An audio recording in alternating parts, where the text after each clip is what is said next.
Welcome to RPG Heroes, a podcast where every other week I speak to a true hero in the realm of role-playing games about their journey, their craft, and their views. As your host, I will focus on one particular aspect of this wonderful hobby for the interview, regale you with stories from my own 25 years of experience with role-playing games, and reflect on the major takeaways from the interview. Join me now on this epic journey and awaken the hero in you. Welcome to episode 11 of RPG Heroes, where we're going to be talking about sandboxing in RPGs. And with us today is the very creative John Harper, creator of Blades in the Dark, an award-winning sandbox RPG that revolves around heists. But before we get into all that RPG goodness, some information about the podcast.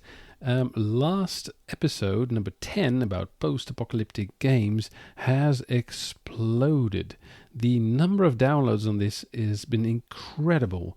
In fact, this particular episode has already, within 2 weeks, gotten more downloads than pretty much all of my other episodes, except for the 3 oldest ones, which are by now 4 or 5 months old. It is simply incredible. That also means that there are probably a lot of new listeners out there. So thank you so much for checking out my podcast, and I hope you will keep listening and find interesting tidbits here and there in my show. Quite a lot of the new listeners are Swedish, so I would like to say tack för att du lyssnar, or, however you should really pronounce that. So yeah, that's really been wonderful. And I am very curious about all these new listeners. How did you find this podcast? How did you find the episode? And also, what did you think of it? Did you like it? And if so, what did you like about it? Let me know. Get in touch. I can be found on Twitter at RPGHeroes1 and of course on Facebook, etc.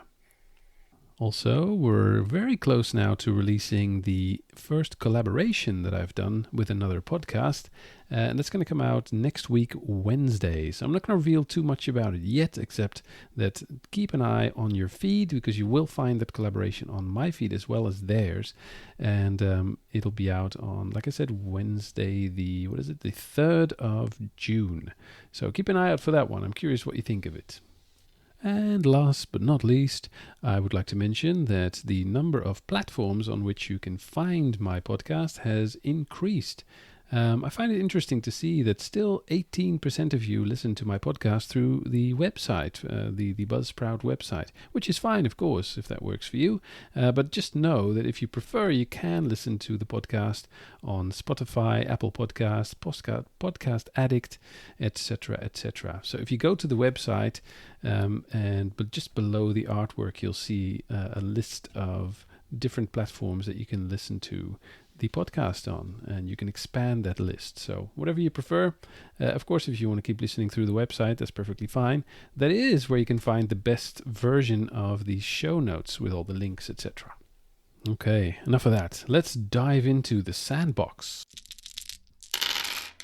Well, sandbox, what is that then?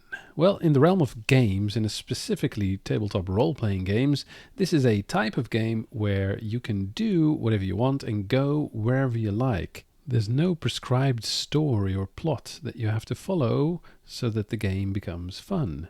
The polar opposite of this type of gaming would be known, by some people at least, as railroad, which means that there is a very specific story to be followed, and straying off that path, straying off the railroad, is sometimes problematic in those games.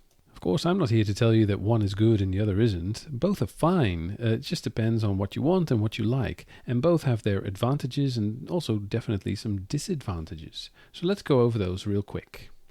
The advantages, I would say, of a sandbox game is this feeling of freedom that you have as a player, that you really feel like the world is real, your character is real, because they can go wherever they like, and interesting things will happen because of where you are and who you interact with.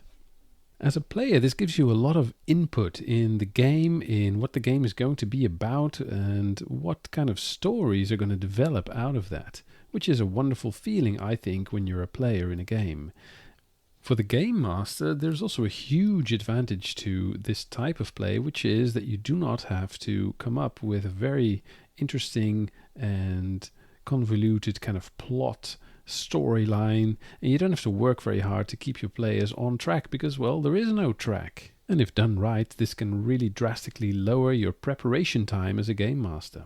Because the players are much more involved in creating the story and creating the narrative of what's going on, it also gives a feeling of buy-in from the players. It's much easier to get them on board and keep them on board simply because, well, it's more their story than yours as a game master. Some downsides to this type of gaming can include that the players feel like they don't know where to go or what to do. They feel a bit rudderless, directionless, and they might sense a lack of story because they might be used to a more story-driven game, or they just enjoy that more. As a game master, the downside is that it really asks quite a lot of your ability to improvise. Luckily, that particular downside, if it is even a downside for you, can be countered by asking the players to help you improvise, asking the players for input. Okay, so what do you think the building looks like? Or what kind of dungeon would you like this to be? Another way to beat the aimless feeling, the rudderless feeling of such a style of game can be to incorporate some sort of system that gives the game a more structure, such as a West Marches game or a hex crawl, both of which are very interesting things that you can try out. In general, I think player characters or players need some sort of context. So if you know your world well, or at least the basics of your world, and you give the players a situation, a location, and they are creative enough to get going from that point, then after that things become a little bit more organic and start to become their own thing as a group. So then, of course, the question is, do you need a specific game or game system to play a sandbox game? Well, the answer is simple, nope. Some games are obviously better at a specific thing than others. Some games are specifically designed for sandboxy style play. But it doesn't mean that you cannot play sandbox style with a traditional type of role-playing game, such as Dungeons and Dragons or Call of Cthulhu or Cyberpunk for that matter. One game that is really good for sandbox type play is the game that we talked about in the last episode, Mutant Year Zero. It really allows the players to go wherever they like and find what they want to find, and there is some sort of meta plot brewing in the background, and usually players will get interested in that and follow that if they like. But like I said, there's basically a map with some vague symbols on it, and if you want, you can not know, even as a game master, what the next hex or block in the map is like until you roll it up. Another game that's wonderful for this is Blades in the Dark. Very different kind of game, and we're going to talk to its creator right now. So, welcome to the show, John Harper. John is an award-winning RPG designer as well as a graphic designer, and he's responsible for many interesting indie RPGs, probably the most famous of which is Blades in the Dark. Because John releases his games under a Creative Commons license, he actually lets other people remix, expand, and release their own games based on his, which I think is really cool. In the case of Blades in the Dark, these games are known as Forged in the Dark. And like a recent guest, Sean Tompkin, John also matches sales on itch.io with community copies for those gamers who are in a poor financial situation at the moment. So that alone makes him a true RPG hero, but also because he makes refreshing, interesting indie games that are intentionally hackable. Welcome to the show. Thanks. Good to be here. Yeah, great. And let's get right into it. So, intentionally hackable. Why? What made you make that choice when you started to create RPGs? So my background as a gamer really comes from hacking. I started playing when I was young, about 10 years old in 1983. And my friend had a battered copy of Gamma World. I think this second edition of Gamma World just come out, and he had a previous one at that point, I think. We played a few times, and then he moved away. But just before that, I took some of the I took the book and photocopied some of the pages at my dad's office, the mutation tables and some other stuff like that. But I had never read the book. My friend had run it for me as a solo game. I had a vague idea of what role playing was. My uncle and my cousins had played a bit. They hadn't invited me to play. They didn't want little kids in their games. So I took these sheets, incomplete sheets, without a rule system even really, and was so into the idea of what gaming was. I just invited all my other friends. Let's go do this with kind of nothing. And we started doing it as this kind of design workshop, I guess is what I would think of it now. Making up our own character sheets, inventing rules on the fly as we needed them, rolling dice sometimes for some reason. And so it was this kind of hackery right from the beginning. And then as we started to move into junior high and high school, and there were kind of these watershed games coming out, Star Wars D6 and Shadowrun and that stuff, Vampire. We started to play more kind of by the book, I guess, but there was always that hacking component. And I think before I had any game books, I had binders full of my own RPG designs that were drawn out on graph paper and illustrated, and they had a cover. And oh wow, I was into my parents are both creative people, and it was just something we did in our household was make stuff, make books, make art. So the RPG medium was kind of my first way of expressing that stuff. So as a designer now, I kind of always want to lean into that and encourage other people to hack and do their own designs, and also just to acknowledge that role playing is a creative process on its own. So it's a continuum between sitting at the table playing the game to making an RPG. It's kind of one broad spectrum of creative work. And a lot of people say, "Oh, I'm not a game designer," but then you see their homebrew D&D world and custom rules and all this stuff. And they definitely are. And that's the thing. So I find I've been playing role-playing games for about 25 years now, and I find very often if you're in a group, there's always going to be at least a few small changes to the rules just to make the game a little bit more your own or fit the group better. So like you say, but most games are not written with the intent of actually doing that. So I find that very interesting. That's definitely part of the process, going from sort of design work to making a product and conveying that product to the reader and the players. Trying to do it, expose the parts, I guess, as much as possible, so the hacking is a little easier. That was definitely a goal with Blades. Vincent and Meg Baker, who made Apocalypse World, definitely started that well, they didn't start the movement of hacking at all, but they kind of created this idea in the text of Apocalypse World that you could expose the engine under the hood in this really clear way for other people to use. So that inspired me with Blades 2 to try to make this game that was prioritize modularity and kind of making each part very clear. So you could go and hack just that component if you wanted to, and you could see how it touched all the other components. It's a little complex as a hacking project if you take all of Blades in the Dark as a thing to hack, but I think it's that was a priority for the game design itself. For sure. I can imagine that. And because Blades in the Dark, I bought it about a year ago now, and what I noticed is that some of the ideas and the mechanics in that game, I noticed I could just lift them out and apply them to a different game. So, for instance, the clocks, which I think is generic enough that you could do it basically with any role-playing game to assure a certain amount of tension and time pressure on things.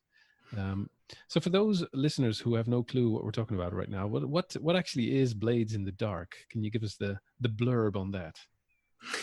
Blades in the Dark is it's a tabletop role-playing game with a GM, kind of traditional format, about a crew of criminal scoundrels in a kind of industrial fantasy city that's haunted by ghosts and occult forces.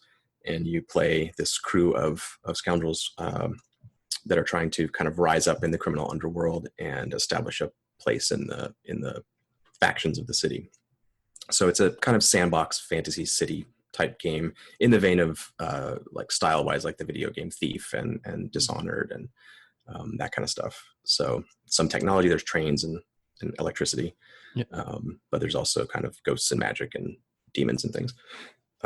But yeah, the thrust of the game is organizing this crew of criminals, and then one of its novelties is you have a character sheet for your group, for your party, and your team levels up, and you can amass turf and get gang members and that sort of stuff. So it focuses very much on the group of PCs as its main concept. Yeah. And what I found interesting as well is that most role-playing games kind of assume that the player characters are going to be generally good, right? They're the heroes of the story, or they're supposed to stop the evil, whatever it is. Or at the very least, they care about humanity. In Blades in the Dark, you play criminals, basically. Has it been your intent that they are more like the Robin Hood type criminals, or really like evil, nasty criminals? So it depends on what the group wants to do. It's very much created so that each group can make those decisions for themselves. But part of the theming and material for Blades was made to kind of contextualize criminality. I think, especially in the United States, we have this idea that that there's some sort of moral failing among criminals in general. If you have been arrested for a crime or put in prison or something, that you are now tainted, right, and probably a bad person, which isn't usually the case. Very often there's all kinds of stuff going on around criminality, and sometimes it is the case that they're horrible people. So it's the whole spectrum, but the setting of Duskwall definitely is set up in a way where it shows that all the systems, all the political systems and social structures are corrupt in some way, and are doing bad things in some way and doing good things in other ways. So it lets you position your group of people who start out by default as very desperate, people that don't have much and don't have opportunities to get stuff through the systems of power that exist.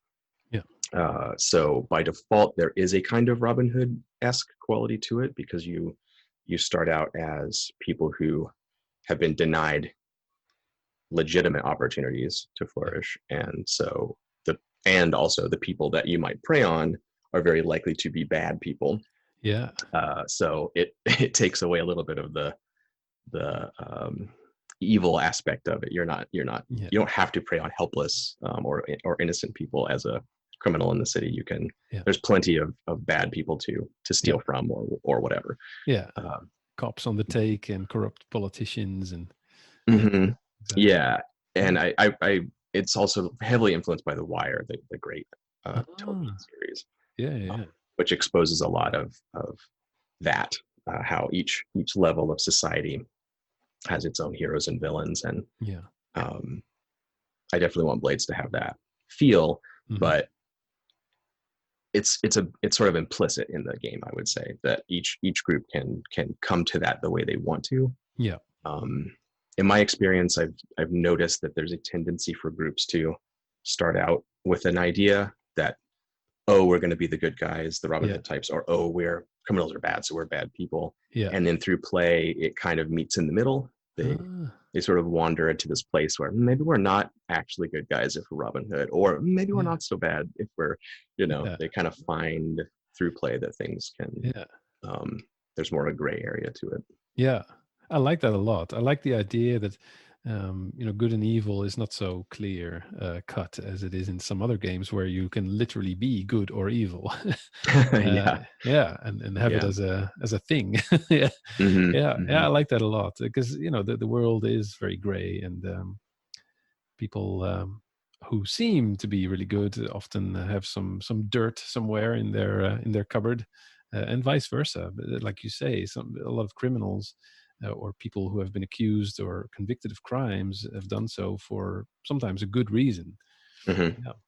Interesting. And that kind of ties in with one of the mechanics that I really enjoy, which is the devil's bargain. And also I love it when you do some actual play videos. Well, quite a lot actually on YouTube, and I always love it what your face does when you when you have a good devil's bargain to offer. So what?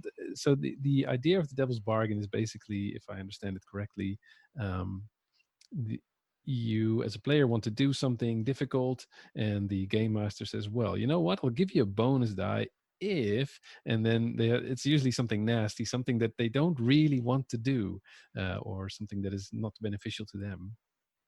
um, and that's again one of those things that is just so universally a good idea to use in other role-playing games. I really enjoy it. Yeah, and I try That, doing it in my D&D games. mm, Yeah, yeah, you can give them advantage or something for in yeah. exchange for yeah, yeah. Yeah, My friend exactly. Dylan Green was in the first playtest group for Blades, and um, it was months into us playing, or maybe even longer, Hmm. the early versions of the game. And at one point, he kind of paused the game and said, "Hey, I want to point something out. You keep doing this thing, and I don't think you know that you do it. Huh. You are like my friend Ryan was also in that group, and he's legendary in our local game group as being the reckless daredevil in every game. He'll take Yeah. any deal, he'll do any reckless thing. He's fearless." Yeah. And so it happened a lot with Ryan, and Dylan was kind of observing this pattern. He said, I keep noticing that you keep offering Ryan these bonus dice, because there was kind of conditional bonus dice back Mhm. in the early days of Blades, Yeah. um, in exchange for some terrible thing, which he's going to take. Yeah. Yeah, you can manipulate this person, you get a bonus die, but they'll never trust you again. And he of course he always says, yeah, I'll do it. Yeah. And Dylan said, this is a mechanic. This should be like an explicit mechanic in the Yeah. game. And it's true, I hadn't noticed that there was this theme behind it. I thought it was just, oh well, there's conditional bonus dice, it's part of the situation at hand here. It's Yeah. it's like having the high ground or something. Whatever. Yeah. And Yeah. Dylan said, no, that's not how you're using it. you're using it as this devil's bargain, Yeah. and that's where it came from. Excellent. Yeah. I really love that mechanic. Um, and so Blades in the Dark, would you call that a narrative role-playing game? I guess that term it's hard to nail it down Hmm. exactly what people mean when they use it. Yeah. Um, What do you take it to mean? it's not a term that I usually use, Hmm.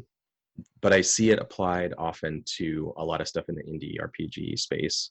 Yeah. Um, and those things traditionally haven't always gone together. There's a period where they did, where a lot of indie games could also be described as narrative RPGs. And Yeah. so I think they were so closely aligned for a decade plus that people kind of think of, if it's an indie game, it's probably a narrative RPG, so to speak, Yeah. air quotes. Uh-huh.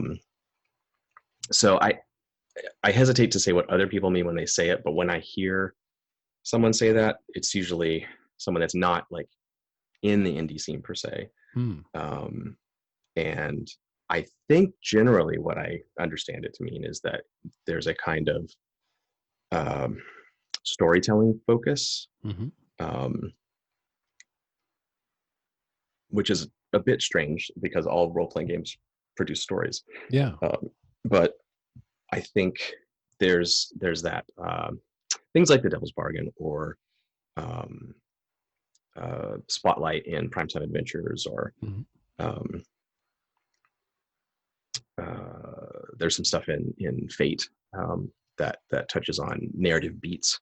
Yep. Robin Law's work has a lot of components in it around having a climax and resolution in a dramatic sense, having role-playing mechanics that touch on those things. And it's almost like acknowledging that what we're doing is making fiction, and Yeah. so we can acknowledge things like scenes. Mm-hmm. For me personally, I tend to shy away from mechanics that ask us to structure the game in a dramatic sense, in terms Mm-hmm. of arcs Yeah. and climax and denouement and that kind of thing. Mm-hmm.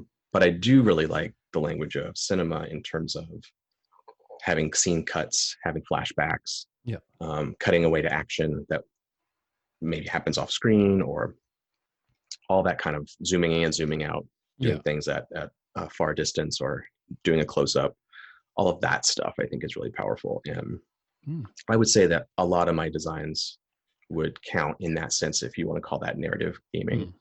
Mm. Well, I don't necessarily want to call it, but I'm just Um, it's a word that I hear a lot, and I think, but does that apply to Blades in the Dark and other games that you created? it's always hard to categorize these things. Yeah. What would you call You it? might say simulation is the other side of things, that we're Uh-huh. going to measure the velocity of every bullet and how far Yeah. much it drops over 200 meters and stuff. Yeah. Those things are not incompatible, I don't think. I think you can No. simulate something and have narrative components, or it's all in the toolbox of RPGs. Yeah. But there is I would say there's a kind of fictional, putting the fiction forward maybe is one way that I think about it. Like, for example, in Blades, there's no, your gear doesn't have any statistics. It doesn't have weight or range or speed factors or any of that stuff. No. Except it does, because when you're at the far end of the alleyway, I can't say I stab you. Yeah. And we don't need to know that you're 25 squares away and my dagger is close range and speed 2. And we know I can't stab you, though. Yeah. Because of the qualities of the weapon, even though the game system doesn't delineate those qualities. Yeah. So I think sometimes narrative gaming sometimes gets applied to that kind of design space too, where we're sort of looking at the fiction in our mind's eye to make those calls, as opposed to looking at statistics in the game system. Okay. Yeah.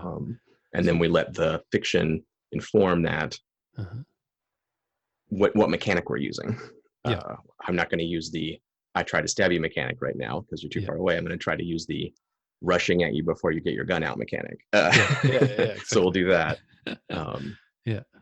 And then kind of bounce back and forth between the fiction and the systems. Yeah. And there are other games, I think, where you can stay more in the systems. So if this one system leads to another, leads to another, leads to another. Yeah. An entire Dungeons and Dragons tabletop combat, let's say, could exist purely by making attack rolls and moving squares and flanking and without ever having to step back and go, wait, okay, is that tall enough to hide behind? And sometimes you might do that if you're playing kind of theater of the mind or whatever. But I think a lot of so-called narrative games have a tendency to start from a fictionally informed space, jump into a mechanic, and then immediately jump right back out into that fictional space without going immediately to another system. Okay. So I noticed that you're not that keen on the term narrative role-playing games, at least for what you create. So what would you call it? What's a better term for it then? In general, I don't like classification systems. I think they're troublesome. Historically very troublesome as to what qualifies to be what. But in descriptive terms, it's useful to say, well, this is more of a fantasy thing. This is cyberpunk. This is it's the classic thing. There's all the internet forums about what counts as heavy metal or that kind of Tell thing. me about it. Right? It's an endless argument for it. But at the same time, it's useful as a description to classify that, as opposed to, say, Victorian chamber music. There's differences. But being really dogmatic about it doesn't usually help. No. So with Blades, I tend to say it's fairly traditional because it does have a GM and players and that structure. And it's a sandbox game. Which to me is a term that just means there's a set of player characters and a set of NPCs and their interests and factions, you might call them. And we're going to play to find out what happens when the players make a move in that sandbox. It's like a literal sandbox, like the sand moves and that pushes other people and they react. And so the game is a game of everything shifting around in the sandbox, as opposed to exploration game where we're going to see what's over the next horizon and discover new lands and crawl in dungeons and stuff. or as opposed to a sort of drama game where we're going to play an ensemble cast of characters that are doing a soap opera type drama or whatever. Yeah.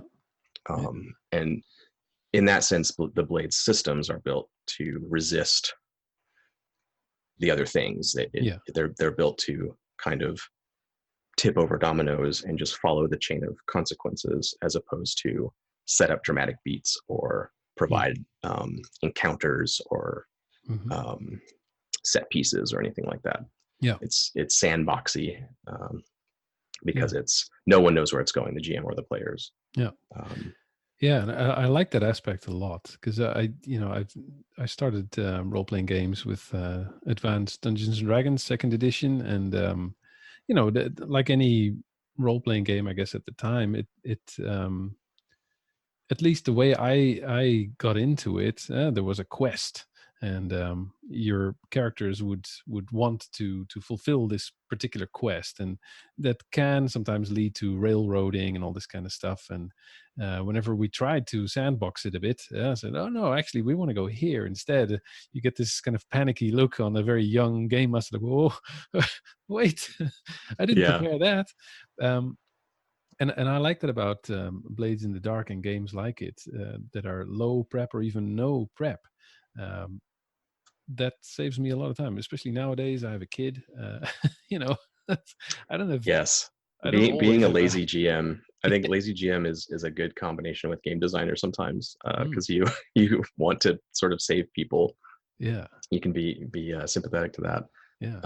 I don't like to prep at all, and part of Blades, I ran a long Stars Without Number campaign before we started working on the Blades design, and that's a very sandboxy game as well.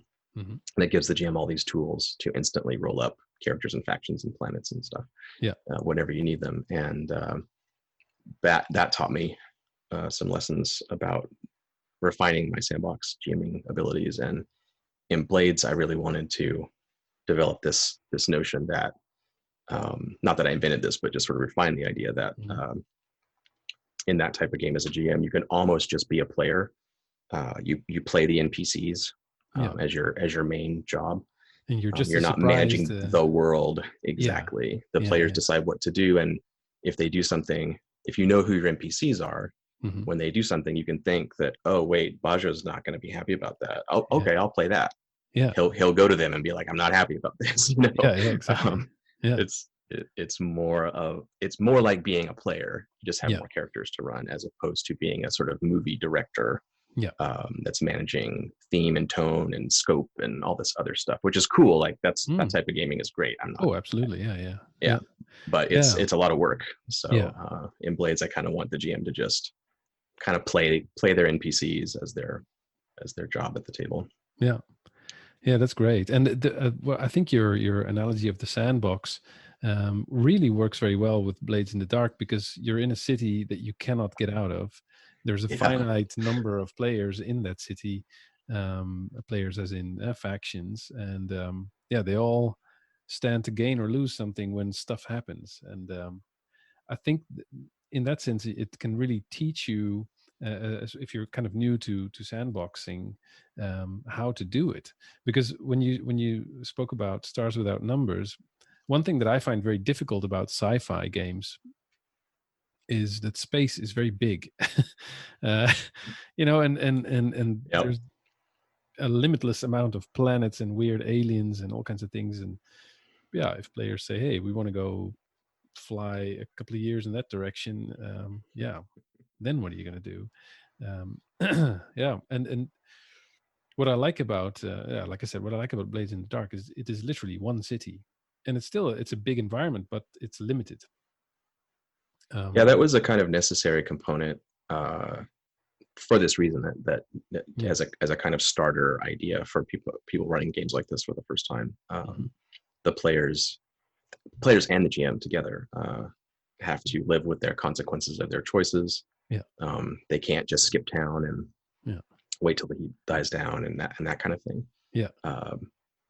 So it does, and also it's hard for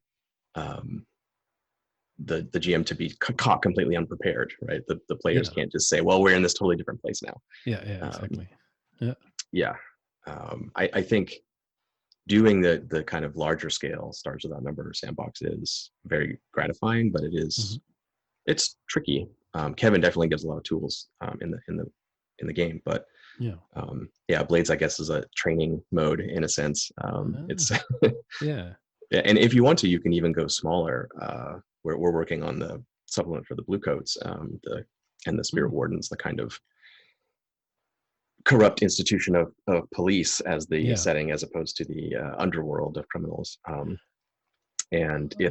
we're zooming down the map is just one district of the city. Oh, wow. So Okay. stuff can happen elsewhere, but it's kind of off screen, and Yeah. the sandbox is now just the one district. Oh, okay. Um, And then and you get to it's play the policeman or the yeah. yeah, it's a little it's modeled on The Wire really. Uh-huh. There's a task force that's been established. An inspector has come in from outside the city, Yeah. which will be one of the player characters, Yeah. and they get assigned some local bluecoats to do this investigation. Yeah. It's not really investigation; they know who is responsible. It's kind of takedown Yeah. of this Yeah. organization. Ah.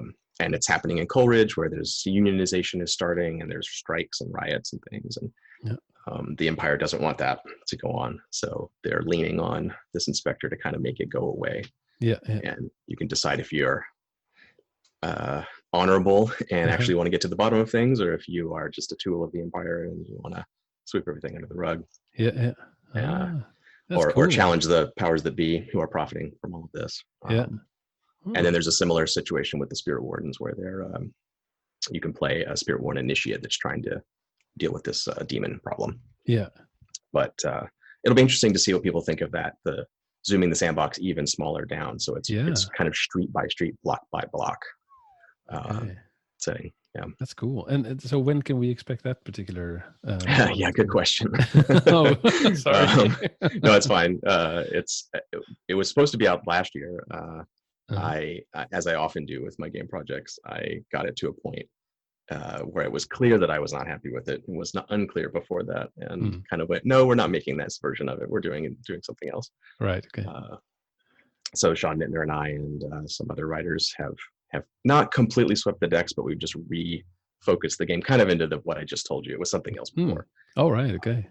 Hmm. So it may be later this year. The early beta playtest stuff has gone up to Kickstarter backers. Mm-hmm. They always get everything first Yeah. from the original Blades Kickstarter. So, and some people have played it online. If you want to check it out, it's on the Actual Play channel Ah. on Twitch. Okay. There's been some Bluecoats games over there. Hmm. So yeah, it's kind of in beta testing, I would say, right now. So Yeah. maybe later this year we'll have the sort of play kit up for people to try. Okay. Cool. Yeah. Excellent. So watch this space, I would say. Yeah, it turned into an ad for Bluecoats all of a sudden. I didn't know. That's all right. Yeah, I mean, yeah, the places like this podcast are also for people to find out. Oh, hey, cool! I want to get this game, or I want to check this out. Absolutely. Speaking of games to check out, I never know how to pronounce it. Is it Agon? Agon? I usually say Agon, Uh-huh. which is kind of correct. It's sort of like agony without the end. Ah. But I think in a more Greek way, I think the emphasis is different. I think you say agon. Oh, right. Okay. I don't speak Greek, so don't Me take, neither. No. don't I've take been there my a few word for times, that. but Oh, nice. yeah. For us, that's not as far. That's true. That's Yeah. true. And it's close to my wife's home country. She's Oh, from wow. Turkey. Yeah. Cool. Yeah. So yeah, Agon. So this is a different game. Obviously, it's not Blades in the Dark. What? Yeah. So when I kickstarted this, or no, I didn't. I backed it. Sorry, on Kickstarter. And so I got the PDF now, and I've been reading through it bits by bit when I have time. And what I find interesting is that this game, there are all these islands, the way that Greece has lots of islands, and each island is kind of like a sandbox on its own, right? Yeah, kind of. They're sort of like mini adventure locations. Yeah. But yeah, they are kind of written in it's this weird middle ground. I hesitate to say they're actually sandboxy, but they're also Uh-huh. not quite like running a dungeon. They're kind of in between. Yeah. It gives you, again, it mostly focuses on this cast of characters that the Strife player, which is what we call the GM in this game, Yeah. the Strife player portrays the monsters and rulers and people of the islands, kind of as their main job. Present the strife of the island is the Strife player's job, but often it's through the characters. It's very much modeled on Dogs in the Vineyard, Vincent Baker's game, where it's in pre-state Utah and the U.S. It's kind of a Western game. It's also somewhat based on early Mormonism, these kind of religious towns out in the Western frontier. Right. And you play circuit riders who visit the towns and solve problems and tend to the faithful and sometimes shoot people. Yeah. But each town is kind of its own little problem. And one of the instructions in that game is to have the NPCs sort of come forward to the dogs when they arrive and say, "Oh, you got to help me. You know, my sister, I think she's going to run off with this married man, and you got to fix that for me," or that kind of thing. Yeah. Instead of trying to keep secrets, you do the old noir detective thing where everyone just immediately runs up to Philip Marlowe and is like, "I'm innocent. He did it. You got to believe me." So we tried to make the Agon Islands in that same spirit, where usually it's more of a tentacled monster grabs your ship when you arrive kind of thing, because it's a very action oriented game. Yeah. But then the characters come forward and say, "It's not my fault. I didn't do the curse that caused the Kraken to come. It's someone else." That's cool. Yeah. So for our listeners who are not aware of this game, what are the players in this particular game? So they're not criminals.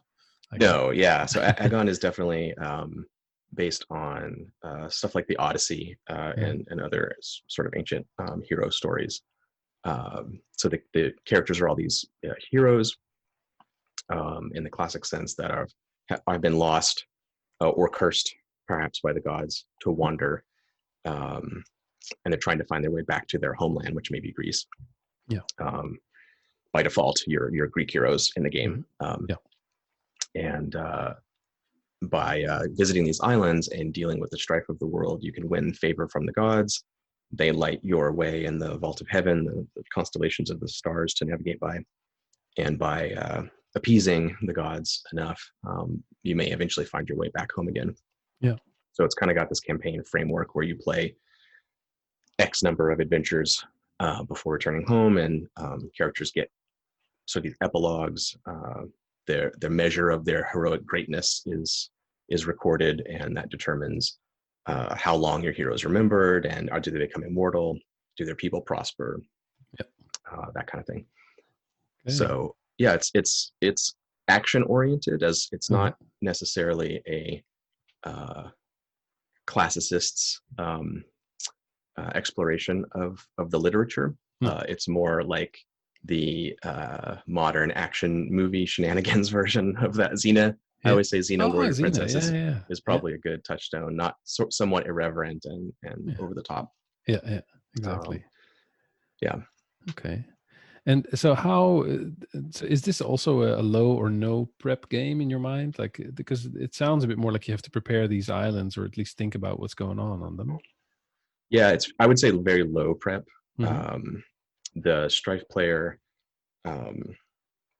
we give you 12 islands to run in the book, and an island I don't know, if you print it out on a normal sheet of paper, it's probably 1 or 1.5 sheets long. They're pretty short.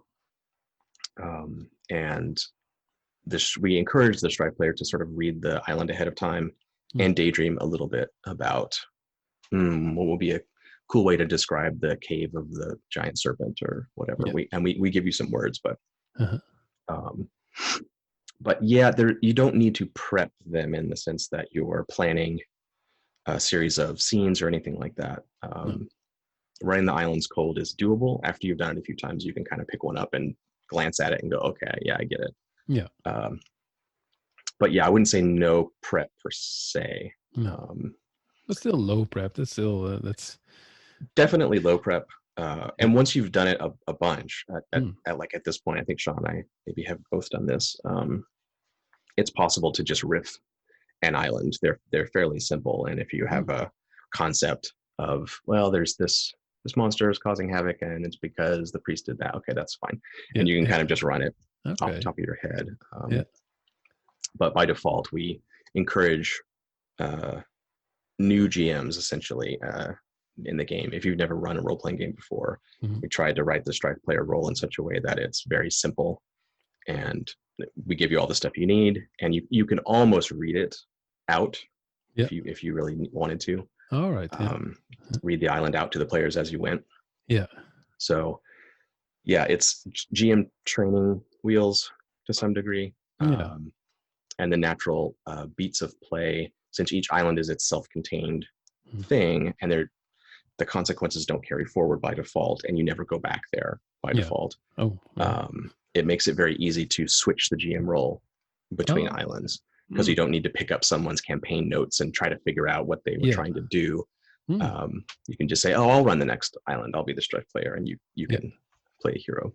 Oh, that's really cool. That's kind of take the pressure off. Yeah.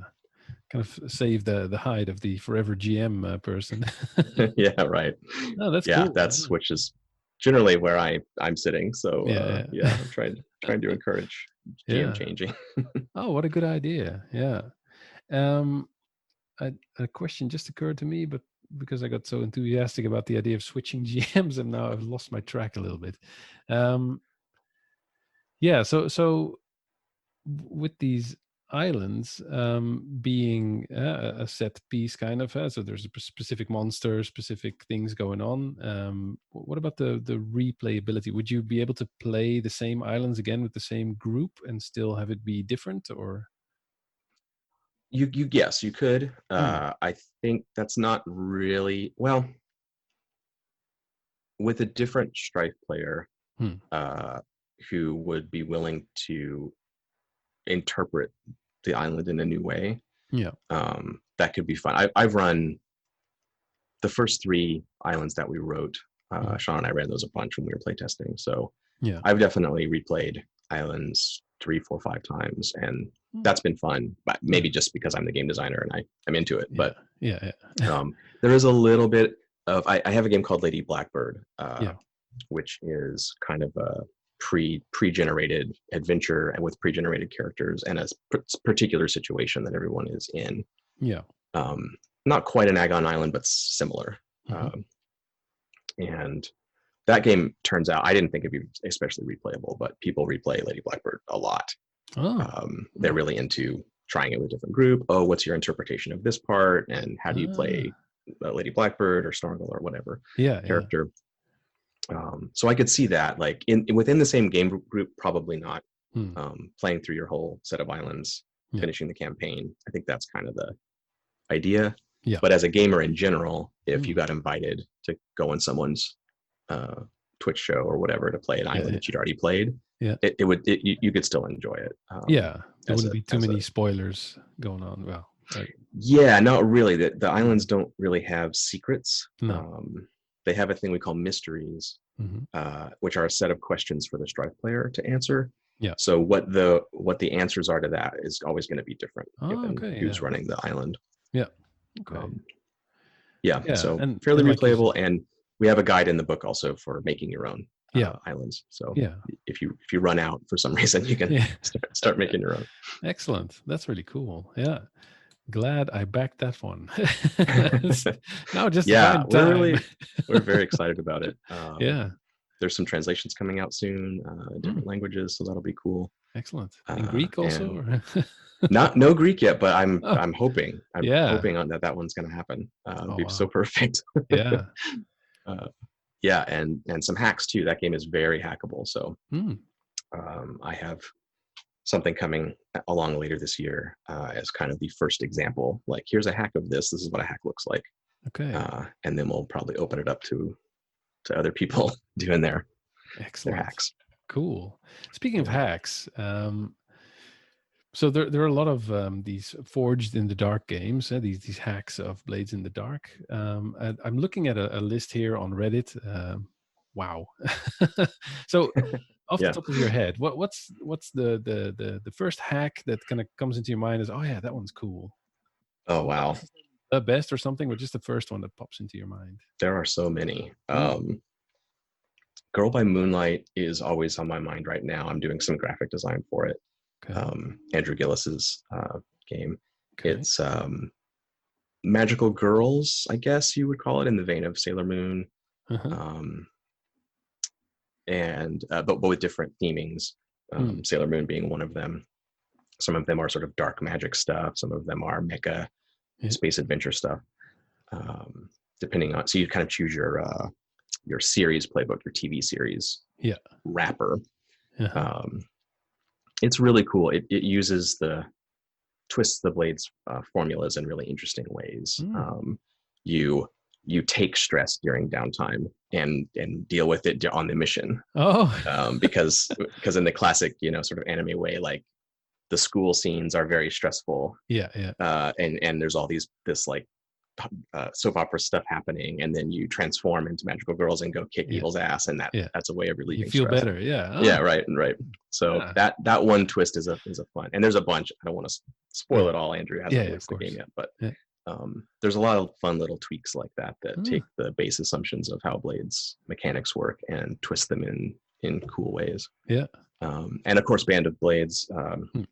the military campaign Yeah. Blades game, which is like going into an even crunchier, like even more complex iteration of Blades in the Dark, Yeah. but in a really accessible, cool way where it kind of compartmentalizes all the pieces. Mm-hmm. You don't have to think of everything at once. You're in these specific phases where, okay, now we're going to think of ourselves as the general and the quartermaster Uh-huh. and the lore keeper of the company. Okay, now we're going to go to the hex map and like move around and evade the armies of the dead. Okay, now we're on a mission and we're in the decayed ruins of the temple, and That's the cool. zombies are coming. Yeah. So it's actually a bunch of games wrapped in one. It is, yeah, and Yeah. it also plays around with that GM notion, because as a player, on one mission I might be an unnamed rookie who's along. On another one, I might be my named PC who's running the operation. I might be playing the quartermaster of the whole legion. Yeah. And then one of the kind of organizational playbooks, along with general and quartermaster and stuff, is GM. Yeah. It looks just like the others, so I can pick it up this week and be like, I'll be GM instead of the quartermaster this week. Okay. Very cool, and turns some dials on the Blades mechanics into a very gritty space. People think Blades is already gritty, which it kind of is, but yeah. Band of Blades does the war movie kind of approach, and it's very cool. But there's so many. Copperhead County is the modern day sort of rural crime stuff, like Justified, the TV show. Okay. Or Breaking Bad. Glow in the Dark is the kind of Gamma World interpretation. Mutants in the Night is modern day X-Men, sort of persecuted by the government stuff. Oh, cool. It's that I check on that list sometimes, because I feel like there are at least like a dozen hacks happening that I don't know about. Oh yeah. Yeah, that's the thing. Like, do you find time to play them all? No, at first, yeah. Yeah. At first, during the Kickstarter, some friends of mine reached out and said, "Hey, I want to write a game based on these mechanics. Can I be like a stretch goal or something?" And I was like, "Yeah, okay, yeah, let's do that."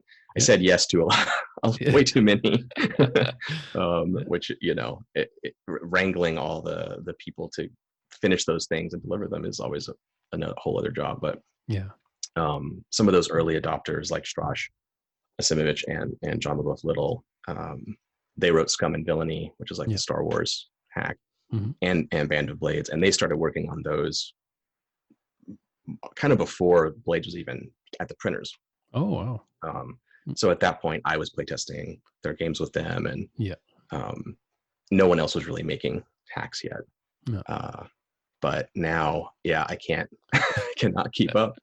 List on Reddit, I don't know if it's complete, but there's a lot there. And there's some really cool ideas too. Ali Bustion has a game called Misbehavin', Hmm. which is sort of Prohibition era bootleggers, and but it's got some magic to it too. Oh, cool. Yeah, and it on the surface you go, well, this is like Blades. You're a gang of criminals, you're smugglers doing stuff. All you have to change a couple things and it's done, and you see what she's doing with it, and it's this very interesting take, mechanically and setting wise, and her game Heist also. Again, it seems like Blades. You do heists, it's like Ocean's 11. Yeah. Why bother making that hack? But then she makes this really cut down, lean version of the game. You can play a one shot. It's super easy. The mechanics are simpler. Yeah. Yeah, actually, Heist is very exciting. I would people who are hacking Blade should definitely check out Heist to see how to minimize, like cut the game down to its smallest footprint. If you're interested in going in that direction. Yeah. Cool, excellent. And I think this is a good segue. All these people who are doing cool things in the sandbox that is forged in the dark. That's a great segue to my final question that I ask every one of my RPG heroes, which is, who is your personal hero when it comes to role-playing games? I knew you were going to ask this. Yep. I think everyone on the show says, wow, that's a hard question. It is. There are a lot. And first I would say Steve Secchi, the creator of Talislanta, this role-playing setting and game from the 80s. He was sort of my first mentor in terms of doing game design and getting into the industry, making contacts with other people who were working in the business. And that led me, I moved to Seattle in the early 90s, and was just lucky enough, because of Steve mainly, to get involved with the early Wizards of the Coast people and some other indie creators like John Tynes, who also really took me under their wing and showed me the ropes and was like, hey, here's how you can be a designer and run a business, and here's how to contact a printer and like all that stuff of doing the job. Really made a big difference to me. And then in the design space, I hesitate to say hero sometimes because it's so we're peers, they're friends and colleagues. And I know they would maybe blush a bit at that term, but I think it does apply. Vincent and Meg Baker for sure. Not only just for being wonderful people, but their game design work has probably been the biggest influence on me as a game designer, I would say. The way they think about games and the way they write and play games. And Vincent and I have a shared history with Talislanta. That was a game that was important to both of us and influenced us a lot as designers. So we kind of are on the same page there. Okay. And my friend Judd Carlman, I have to call out as yet another hero. He started, I guess they didn't call him podcast back then, but it was a show about gaming, and called Sons of Cryos, and it really focused on highlighting players. Was something they talked about a lot, because our industry and our community often focuses a lot on designers and books and games. And Judd was one of those people that still to this day is always beating the drum and saying, play, if you're a player, you're the most important part of the community.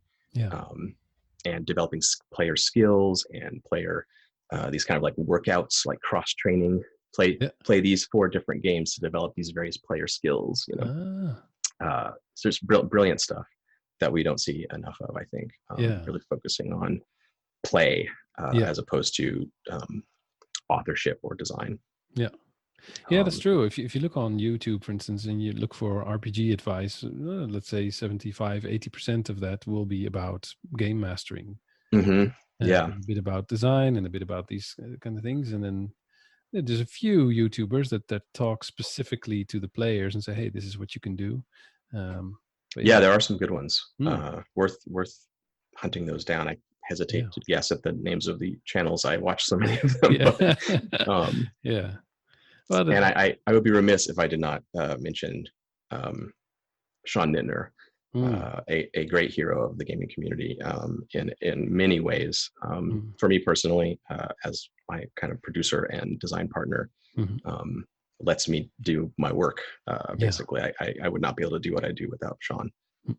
But also in the larger gaming community, just a very loving, kind, generous soul who gives a lot back to gaming, and runs Big Bad Con in the Bay Area. Fantastic gaming convention, which won't be happening this year because of quarantine measures, but it'll be back. It'll be back next year. Sean is an incredible human being and just a really important part of the gaming community. And I need to acknowledge his heroism. We jokingly call him Captain America. Which I can't tell yet if he's like embarrassed by that or if he likes it. But, sorry, Sean. I love you. I hope he listens. That'd be cool. Oh yeah. Cool. Excellent. Well, I'm going to limit you now and say no more. But I have like 12 more. No. There's no time. But great. And I think all of them are RPG heroes for the right reasons. So yeah, that is it, I'm afraid. So thank you so much for taking the time out of your, I'm sure, busy schedule to talk to me and to talk to my listeners. It's my pleasure. Thanks for having me. Yeah, absolutely. And I'll make sure to link in the show notes to the people and the games that you mentioned as much as possible. Sons of Cryos was actually mentioned by one of my previous guests, Scott Dorward. And I managed to find like an archived version of his of that podcast. So people can still listen to it. It was off the internet for a while, but that archive popped back up. So I highly recommend it. It's fantastic. All right, another wonderful interview over and done with. And once again, I learned so much from our guest, John Harper. My main takeaways from this interview are as follows. I really liked John's idea of a sandbox being a place where if you move some sand around, well, then other people will get pushed around by this sand and they will react.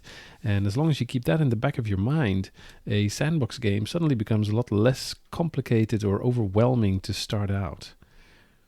And then the opposite would be an exploration type of game where you're going to say, let's go see what's over the horizon and learn what is in the next hex. And that again allows you, that mindset allows you to prepare for such a game in a very different way, in a more relaxed way. Another thing that he mentioned is that hacking games, that I thought was such a unique, interesting thing, is actually something a lot of us do. It's simply, if you have some house rules, or if you homebrew a few things in your game, then you're already kind of a game designer all by yourself, and that's a really cool thought. The advice that John gave to play many different role-playing games, even if it's just to take the cool things from them that you really like and you apply them to your favorite game, is a wonderful idea. And something I've been doing more and more over the years. I used to be that kind of the type of player that would say, look, I like Dungeons and Dragons, it's what I know, so that's what I'll play. And the more different role-playing games that I play nowadays, the more I think, well, okay, this one was fun, this I liked a little bit less, but it had this really cool mechanic for ... and I would like to do more with that in my D&D game or in my other game that is my current favorite. Yeah. So that's a great idea. Also, it allows you to develop different skills by playing these different games. And then low prep and no prep games. Well, I think the conclusion is that those are perfect for groups that would like to switch roles, for instance, between players and game masters from session to session, which is something that I've done with a group in my youth, where we had a campaign world called Generia, and we were going to switch roles, so somebody else would be the game master each time we met up. And that's a lot of fun. So, if you haven't already, check out Blades in the Dark for sure, and try out some more sandboxy games. See if it's something for you and your group, and let me know how it went. Well, that's it for episode 11. I hope you enjoyed it as much as I enjoyed recording. If you did, please consider leaving a 5-star review on iTunes. It really helps to get the podcast get heard. Want to keep up with the latest news about my podcast? Well, then hop on over to Twitter at RPGHeroes1. Check out the full show notes with all the links at rpgheroes.buzzsprout.com. Want to support the show and join other supporters on my Discord channel? Then I would be honored if you check out my Patreon page at patreon.com/rpgheroes.